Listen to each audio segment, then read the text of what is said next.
All right. Welcome to Motherhood Unedited Live. This is a space for friends about motherhood and the thoughts and feelings that we often do not say enough out loud. So, you are welcome to listen quietly. You are also welcome to join in if and when that feels okay for you. And this week we are talking about regret. And I'm glad you are here for this conversation, and let's get into it. So, first of all, I got to talk about that there are the catastrophic regrets, and then there are the quiet ones that kind of live in the background. So I do not want you to minimize at any point any regret that you have in your life, whether it's around motherhood, whether it's around professional stuff, whether it's around relationships, like whatever it is, your regrets are valid. There are those big ones that are life altering, that like you made one choice, one catastrophic thing, and life was forever changed. Those have big meaning. I value those are huge. They oftentimes bring a lot of shame and grief, and they're oftentimes around a loss of some kind, whether it's a loss of a relationship, a loss of a loved one, whether it's a loss of a job, finances, like whatever. Those are big moments, and there are things that we oftentimes wish would have turned out differently. So always important to recognize that those do exist. But a lot of the regrets that we have are actually a little bit more subtle and in the background. So those are the regrets and the thoughts that kind of quietly happen when you're driving, when you're in the shower, when it's late at night and your mind likes to wander. It's the I wonder what would have happened if, or if I had known what I know now, would I have made that decision? Things like that. Basically, it's life is okay, but what if it could have been better? Or what if it could have been different? Things like that. So they're easy to dismiss, but they do shape our life and the decisions that we make now, and they're very important all the same. So this whole piece is not about minimizing regret. It is not about which ones are bigger and better and more important to acknowledge. They are all important. And it is important to regret how it shows up and how it keeps us stuck as we move forward in life. And so really this topic came from this article that I came across, and it was about this author who asked 75,000 of his followers, what are the things that you regret? Mainly because he wanted to start the year out thinking, if other people have regret, it makes people feel less alone. And now for this particular one, we're going to talk about different regrets, and it doesn't necessarily have to be about motherhood, but I also want to tie in motherhood because, hey, we're on Motherhood Unedited, right? So there are regrets, there are things that are catastrophic, and there are things that kind of are subtly in the background, and they have weight and they have importance. And so as we kind of go into this, I want you to think about two different things. I want you to think about how regret shows up in motherhood for you. And I also want to think about if there is another decision or another thing that has come up for you and it keeps pestering you maybe, or maybe it was more catastrophic and it was big and it changed the trajectory of your life. So these are things that I want you to keep in mind. So with this article, the author is a man, so not really talking about motherhood, but he kind of sums up a lot of people's different regrets that he happened to see as he was reading his followers' comments. So he kind of talked about his own regret. He talked about a regret in his own business and how if he should have, would have, could have done something different, and maybe his life would have been a little bit different. So remember, regret doesn't require a life-altering mistake. It just requires imagining that life could have been different or that there could have been an alternate outcome.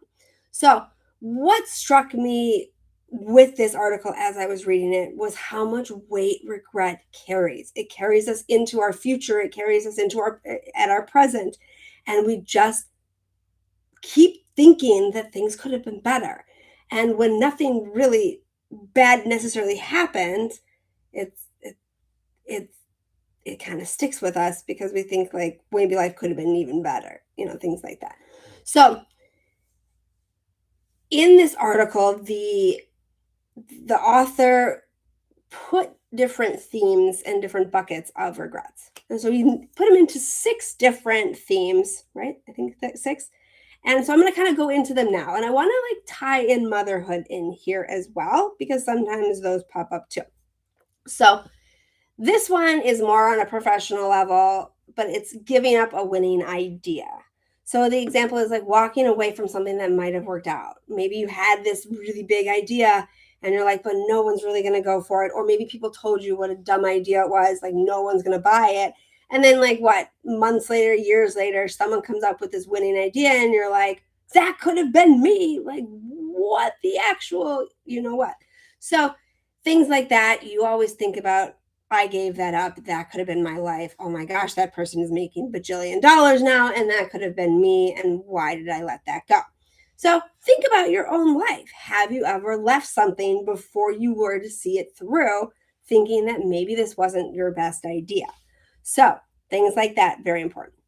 So what about now the next thing? The grass is always greener. Now think about that. Like this is one of like believing that another job, another relationship, another life path would have been easier or better or make you happier. Think about people maybe where you, this is one that does come up. And if it hits a little bit for you, recognize that right now. The idea of maybe if I didn't decide to have children. I know, right? Pause. That one kind of stings a little bit, right? Because sometimes I don't know if anyone's ever had that thought. I know that I have, and I will admit it, of like, oh my gosh, I could have been able to just like jettison off to some faraway land whenever I wanted to, but now I have to think about my kids. Or, oh, my husband and I could have had like such a different relationship if children weren't in the picture. And it doesn't necessarily mean that that's what we want. It just means that like sometimes those pop up of like the grass is greener. The grass might be greener when you don't have kids, but is it? So do you ever compare your life now to a version that you imagine maybe could have been different based on a decision that you made or didn't make, whatever? The next bucket is missing money. So looking back and thinking that a different decision would have made life a little bit more secure or comfortable. Kids falls into this as well. Think about how expensive they are. Now, if we didn't have kids, would we be able to have a little bit more financial security? It also comes in the line of maybe work stuff. If I had chosen a different career path, maybe if I had went to school for this, or maybe if I had taken this job, my financial situation would have been better and more secure. So just thinking about that bucket, that one's a big one that pops on a lot. So also the what if stories, the mental loops that just never really resolve. What if I had stayed? What if I had gone? What if I had tried a little harder? What if I had not said that to my kid? What if I had, you know, gotten up with them in the middle of the night instead of having my husband do it? What if I had not left them with their nanny? What would have happened? Like all the things that like what if I had fed them this and then I found that they were allergic? Oh my god, what if I hadn't fed them that? All the things that pop up. And I want you to think about your own life. Is there a decision that you revisit over and over again and think in your head, what if? What if I had done something different? Now, wasted time. This one a lot of times pops up into relationships and jobs and things like that, but the idea of I stayed too long. That relationship that lasted 7 years and then you broke up, I wasted 7 years of my life. Wow, I could have met someone that I was going to marry and have kids with at that moment, and now I didn't.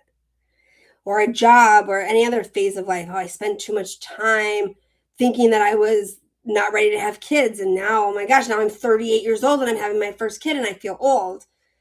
Well, you're not, by the way. But like, those are the things like, oh my gosh, I regret that. I wasted so much time thinking and being in my career. And now motherhood is hard for me, or motherhood is, it's a lot more stressful. Things like that. So think about that. Do you ever look back and think, I wasted time? I could have been at a different stage in life at this point. I could have been with my friends who are having kids and I was working. You know, there's things. And now all of a sudden my friends have kids that are 10 or 11 or 12 and I have a newborn, and now what? So things like that. Then the I never follow up. This one is an interesting one. And this one hit me actually a little bit because it hits a little bit closer to home for me personally. And I'm going to get into some of the things that how I feel about regret. What are some things that decisions and life changes that I've made that have impacted me as well?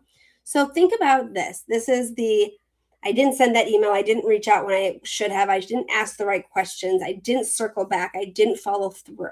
And this is a big one for me personally because I oftentimes am bad at following through. Not because necessarily that I don't want to. It's more of sometimes I go on autopilot with my life. Our life gets chaotic, but also there is that back of my head voice that says, I'm not worthy. The thing that I want or the thing that I'd be reaching you out for, it doesn't matter. I don't matter. Those are the internal dialogues, right? So think about it. You have this meeting with this person. They tell you what a great idea you have, how they'd love to work with you. Oh, I have a position for you. I have this going for you, this. And you think, they're just pulling my leg. They're just wanting to be nice. They don't actually want to do this. Or like with motherhood, someone offers you help and says, I can help you. I will come over and cook for you and do this for you. And free, by the way, because it's a friend, let's say. And you're like, no, they're super busy. They've got their own life. They've got other things to do. They don't really care. They're not, these are the internal things that our mind is telling us. And what ends up happening is that you don't reach out. You don't ask the questions. You don't send the email. You don't do this. And that thing goes by the wayside. The friendship doesn't necessarily flourish. It dies out, or you get too much in your head. And so then that opportunity goes by the wayside, and that small moment then is fleeting. And so you realize that if I had followed up, if I had done this, maybe life would have. And like that's what your brain tells you. If I had followed up, if I had done this, maybe I wouldn't have been so exhausted. Maybe I would have been able to have that career that I always wanted, and it doesn't happen. And so we live in that land. And so what was fascinating for me in this particular article is that he goes into a little bit more depth in this area. And he says, what is the worst case scenario that happens if you send that email, if you ask that question, if you say, I need help, if any of those things happen, what's the worst that happens? Someone might say no. And that seems like a horrible answer. But what happens if they do these things? What if they genuinely meant it and you got the help and you got that promotion or you got that whatever? Now you've just changed the trajectory of your life in another way that was more positive, as opposed to, wow, I suck in this and that. You sometimes just have to take the leap and do the thing that's uncomfortable because you never know where it's going to lead you. So that's my little thing of the day. So I just want to recognize that through all of these, there's a pattern. There's a thing that we keep seeing over and over and over again. And these regrets, they're different. They're different specific situations, but the themes are very similar. They basically took the information that they had now and they put it into the past and said, wow, I could have made a different decision and my life could have been better. So that's the thing that constantly happens. You take the information that you have now. You didn't have this information back then, but you try to insert it there and say, wow, I knew that this thing was worth $1 million because I know now, oh, wow, I should have done it this way. So all these things, oh, gosh, if I had known that they were going to actually help me, I would have done that.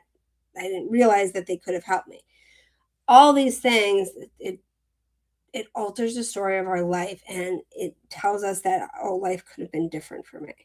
So that's the weaving theme and the pattern that's in through all this. So now I just want to bring in my own personal thoughts here a little bit. First of all, I don't necessarily sit in regret personally. And there's a reason for that. Because I truly believe that I make decisions based on the information that I have in that moment. And I'm going to be straight up. I do not think that I make the best decisions every time. I make mistakes. I do things that I wish I had done differently. But regret is a different piece of it. Regret keeps us stuck. Regret says that, wow, I should have made a different decision, and how could I not? It leads us into shame, guilt, grief, perseveration, whatever. It doesn't move us forward. That's really the piece of this. Is that it keeps us stuck. It keeps us stuck in the past. And if we want to move forward, if we want to recognize that our life is still happening right now, we have to be able to move forward with it. We have to be able to say, I made those decisions. Were they the best ones? Maybe not. what can I learn from them? What can I use as information now? Because now I have that information as opposed to I didn't back then. And the thing is, every day we are approached with new decisions and new life things that we can only make choices based on our information we have right at this very moment. And so that is one of the reasons. Now, I'm not saying that I don't have life events that I believe have altered the course of my life. And I'm going to tell you about one that I specifically have in my head a lot. In high school, yep, I'm going all the way back there. In high school, I had the opportunity to go to Israel for a semester. And I had everything, my parents got everything together, and I'm lucky that I had this opportunity, but I turned it down. I turned it down not too far in advance of when I was supposed to leave, honestly. And my parents were not happy with me, but I had made these decisions. It was going to be a big headache with my health, but there was also some personal life decisions that are things that were happening that I just wasn't wanting to leave for. I wanted to see how they played out. Turns out they didn't play out quite how I wanted them to, but it's okay. It worked out. But my mom was upset because she's like, this is how we do things. We go to Israel at this time, you go to these schools, you do this, whatever. Well, she's like, you're going to go at some point. And so I went my first year of high school or my first year of college. And I actually believe when I was there, I met a bunch of amazing people. And some of those people were going to the University of Maryland. Now, I think to myself, if I had gone in high school to Israel, I never would have ended up at the University of Maryland because why would I have? That wasn't in the plan. So I altered the plan a little bit. I ended up going to the University of Maryland and I met a bunch of people that led me down this path that I'm in now. I don't think I would have met my husband. I don't think I would have had my 3 kids because I can't have my 3 kids without my husband in this particular situation. So all these things wouldn't have happened. And if they wouldn't have happened, then that changes my life. So I truly believe that was a big thing. But I don't regret not going. I just say, wow, that shaped my life in a big way. And my life is okay. Is it perfect? No, but I don't know if anyone's life is perfect. Now, let's take this into a different perspective. My husband thinks of this very differently. Not my particular situation, but his. He will periodically have moments where he looks back on his first job outside of law school and he wishes that he would have stayed. Because in his brain, the story that is being told is that if I would have stayed, I would have made partner and I would have been on a very different trajectory in life. And maybe we would have been better. He falls into the what if and the missing money kind of thing. He thinks that if he had made these decisions, his money and his financial stability would have been in a different place. Better or for worse, but I truly believe, and I have shared this with him, is that all of those decisions were made based on information we had at that moment. And it led you down this path that you are now embarking on. And who knows where it'll go. All we can do is be curious about it because you never know. Maybe it will lead him to things that he can only dream of. I don't know. I have that hope for him. I hope that hope for us, but we'll see where it goes. And we have to be just curious about it because you never know. But without those first experiences, without those decisions that we made in the past, we wouldn't be here now. So thinking about that, how does regret keep us stuck? It keeps us stuck in the past. It freezes us to think that we need to constantly keep reminding ourselves of the decisions that we make. And it also freezes us for future decisions because now we've lost trust within ourselves to be able to make a good decision because we think that every decision that we make is bad or the what ifs pop up and all of that. So it makes future decisions a lot harder if we're constantly having to question the decisions that we make. So we have to reframe them. We have to see regret as something different because what we're assuming is that if we had made another decision, our life would be better. But is that really the case? Do you know? Can you say with 100% certainty that your life would be better if your decision had been different?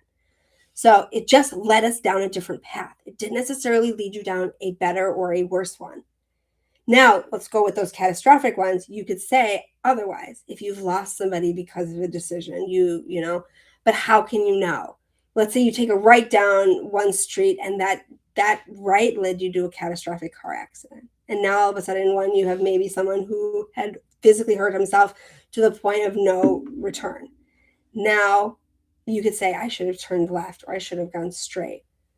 But why did you make that right turn? Maybe it was because there was a lot of traffic in one area and there wasn't in the other. You couldn't know that that was going to be your outcome. But it is a catastrophic one. It is devastating, absolutely. But you can't go back in time. So all you're doing is you're keeping yourself stuck. So what do you do with the information that you have now? You can never know on the road what turn is going. I think about that often, actually. You never know on a road what turn is going to lead you to safety and what might lead you to an accident. And sometimes that's scary. And to acknowledge that, but to also realize that, like, I got to go based on what decision I have, and I can be as safe as I can. And sometimes it still doesn't work out in my favor. But to regret that, that's very heavy, because you just couldn't have made a different decision with any other information. So remembering, it keeps us stuck. It's hard. It's really, really hard. And especially as a mom, we think about our decisions all the time, because the decisions that we make don't just impact us, it impacts our children and our family. And that is very, very heavy. But it makes it hard to make decisions then if you're constantly thinking about what if. So I just want you, as we wrap up, to really think about the themes that your regrets, like thinking about that motherhood regret and thinking about just life regrets in general, about what themes they fall into. What of those 6 do your regrets fall into? And what story are you telling yourself about that decision? And what happens if that story isn't true? What if we were to imagine that story isn't true, that we are feeding ourselves? What if we were to say, actually, if we had taken a left, we would have been in a 6-car pileup and God knows what would have happened. Like, who knows? I don't really know. Both of them are catastrophic, but you just don't know what the other outcome would have been. Your story is that this would have been better, but would it have been better? I don't know what's better and worse, and we can't know. And so maybe the work isn't actually about eliminating regret at all. Maybe it's about learning how to reframe it when it happens, and maybe reframing the decisions that we've already made, because we've made them and we can't go back.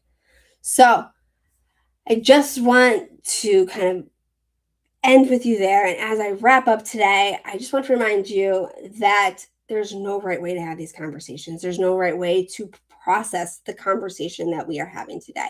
So if something resonated and you need to kind of sit with it for a little bit, that's okay. If you need to come back to this, if there's things you got to journal, I welcome you to do it all. And if you ever want to add your voice, which I totally would love, whether it's next time or even later down the road, this space is here for you to do that. So thank you for being here and sharing this space with me. I will see you in a couple weeks. Bye.